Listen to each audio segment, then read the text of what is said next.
Pas protestave të vazhdueshme kundër ndërtimit të 4 hidrocentraleve në zonën e Kaçinarit, banorët e fshatrave të kësaj njësie zhvilluan një takim me kryetarin e Bashkisë së Mirditës, Albert Molyshi. Banorët e Kaçinarit deklaruan se ndërtimi i këtyre hidrocentraleve është abuzim me pronat e tyre dhe shfrytëzimi pa kriteri i lumit të shpërndazës, si dhe të burimeve të tjera rrezikon të lërë zonën pa ujë. 4 hidrocentrale në mënyrë hajduçe nga qeveria dhe nga ndihma që është dhënë nga pushteti lokal, kanë deshtë dhe duan të rrëmbejnë ujit e Kaçinarit.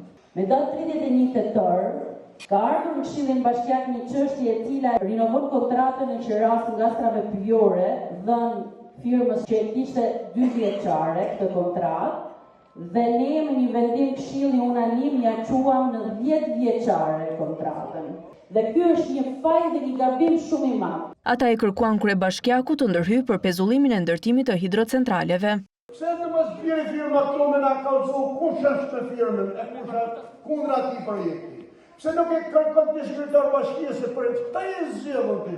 Kryetari i Bashkisë së Mirditës u tha banorëve të Kaçinarit se lejet për ndërtimin e hidrocentraleve janë dhënë përpara asaj të merrte detyrën, duke i sqaruar se nuk ka tagër ligjor për të penguar punimet. Është një kërkesë e banorëve për të tërheqë mbrapsht Këshilli Bashkiak një vendim. Komuniteti, nëse ato hece do të ndërtoheshin, të jetë përfitues i disa investimeve që të bëheshin në zonë, pas konsultimeve me banorët, absolutisht nuk e duan atë lloj investimi nga firma koncesionare, kemi rënë dakord që jashtë projektit të heceve, ai vendimi i Këshillit Bashkiak të tërhiqet.